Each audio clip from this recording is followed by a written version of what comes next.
چاچے ہیں۔ اللہ تبارک و تعالی نے جو دین اسلام مرحمت فرمایا، میں نے تو آپ کو ایک مثال دی، سینکڑوں مثالیں ہیں اس کی کہ دین اسلام کس طریقے پر انسانوں کو جیتتا ہے۔ ایک جگہ واقعہ تاریخ کے اندر یہ موجود ہے، ایک صاحب نے ایک شہر میں شادی کی، وہاں پر زندگی گزارتے رہے، دوسرے شہر میں کام کرنے کے لیے گئے، جب وہاں پر پہنچے تو کچھ زمانہ عرصہ لگ گیا، سوچا کہ یہاں پر ایک شادی کر لوں، دوسرے شہر میں شادی کی اور وہاں پر بھی رہنے لگے، جب یہاں آتے تو اس بیوی کے ساتھ اور جب وہاں جاتے تو اس بیوی کے ساتھ۔ ایک زمانہ آیا، گزرتا رہا اور دونوں کو پتا ہو گیا کہ ان کی کوئی اور بیوی ہے، اس اللہ کی بندی کو بھی معلوم ہوا ان کی کوئی اور بیوی ہے، کسی طرح کا کوئی اختلاف نہیں۔ کچھ زمانے کے بعد اس اللہ کے بندے کا انتقال ہو گیا، یہ والی بیوی کہتی ہے مجھے پتا ہے کہ فلاں شہر میں ان کی ایک بیوی جب میراث تقسیم ہوگی، مرنے کے بعد شوہر کا مال تقسیم ہوگا،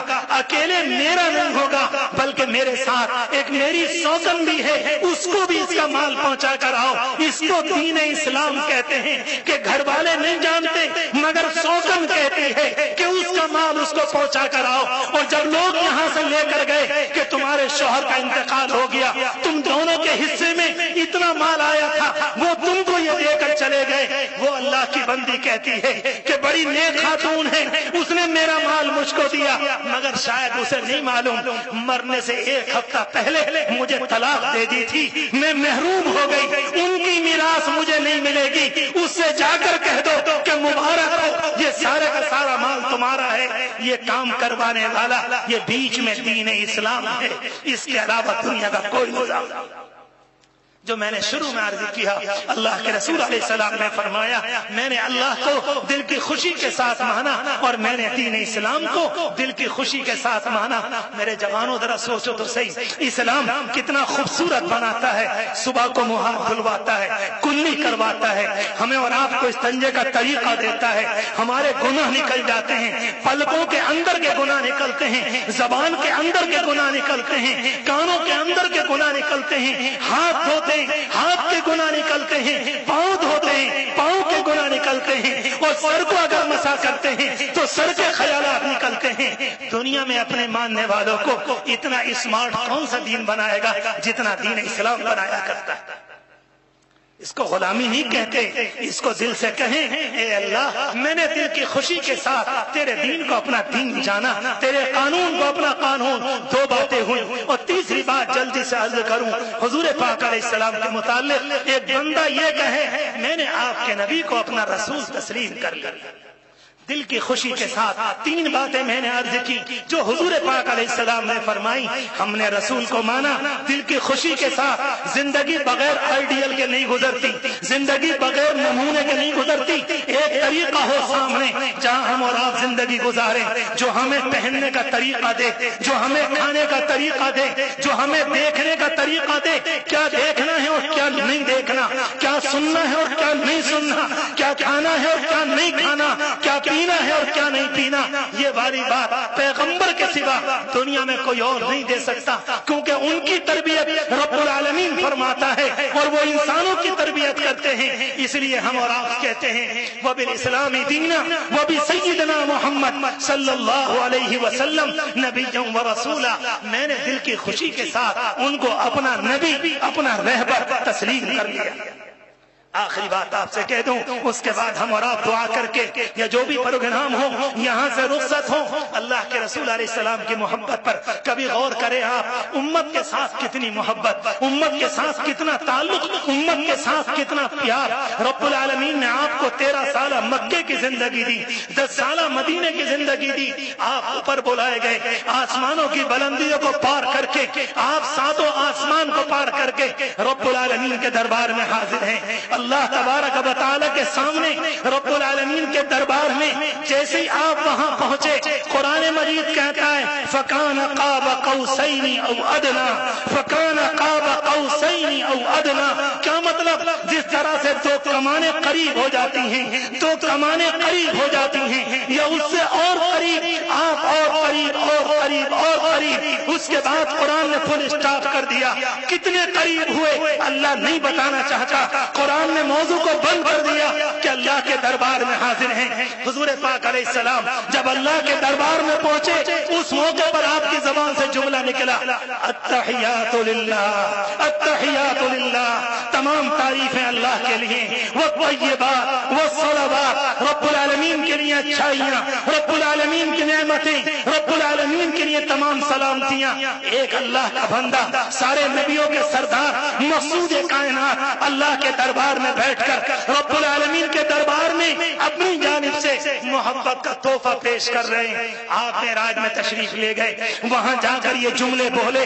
میرے جوانوں اس جملے کو سنو اور دل کے کانوں سے سنو اور دل کے اندر اتارو. آپ کی زبان سے یہ جملے وہاں نکلے جب آپ معراج میں اوپر گئے. رب العالمین کا قرب نصیب ہوا, اللہ کی خاص محبت نصیب ہوئی.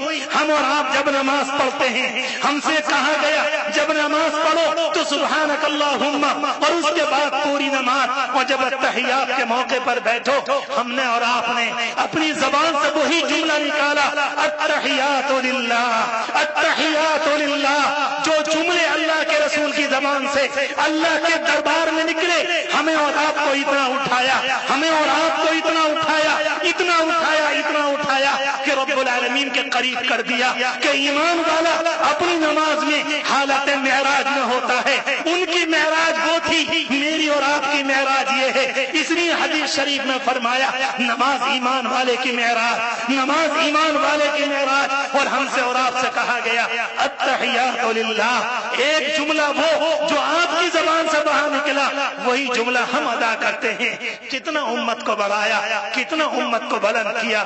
ایسے نبی کے احسانات اگر ہم اور آپ نہ سمجھیں اور نعوذ باللہ اگر ان کو ادا کرنے والے اور نہ ماننے والے بن جائیں تو کیا ہماری درگت بنے گی. رب کریم قرآن حدیث شریف کے اس جملے پر ہمیں عمل کرنے کی توفیق مرحمت فرمائے. 3 باتیں آپ نے فرمائی جس نے اللہ کو دل کی خوشی سے اپنا رب تسلیم کر لیا. نمبر 2 دین اسلام کو اسلام مانا. نمبر 3 اللہ تبارک و تعالی کے پاک پیغمبر کو دل کی خوشی کے ساتھ اپنا نمائندہ, اپنا رہبر, اپنا زندگی کا چلانے والا, اپنی رہبری کرنے والا مان لیا. مگر دل کی خوشی کے ساتھ یاد رکھنا قانون سے کام نہیں چلا کرتا, قانون سے نہیں چلتا. اگر قانون سے چلو گے نماز میں حاضر نہ ہو سکو گے. اگر قانون پر چلو گے تو قرآن ٹھیک سے نہ پڑھ سکو گے. اگر قانون پر چلو گے تو بیوی کو دل نہ دے سکو گے, نہ وہ تم کو دل سے سکے گی. اگر قانون پر چلو گے اولاد تمہاری نہیں ہوگی. اگر محبت کی وادی میں آؤ گے اور محبت کے میدان میں چلو گے, ہر ایک دوسرے کا خیال, ہر ایک دوسرے کے ساتھ محبت, یہ دنیا جنت کا نمونہ بن جاتی ہے جس کو پیاری زندگی کہتے ہیں. اللہ تبارک و تعالی کے پاک پیغمبر چھوٹے جملوں میں ایک لمبی چوڑی بات ارشاد فرمایا کرتے تھے. بہت مبارک آپ کا یہ اجلاس, بہت مبارک آپ کا آنا. اللہ اپنے کرم سے ہمیں محبت والا ماننا دے دے, محبت والا اسلام دے دے, محبت والی اتباع دے دے. ہم حضور پاک علیہ السلام کے کامل وفادار, آپ کی سنتوں کے شیدائی, آپ کے سچے عاشق, آپ کے نام کے اوپر اپنے آپ کو نچھاور کرنے والے اس دنیا میں ہو جائے.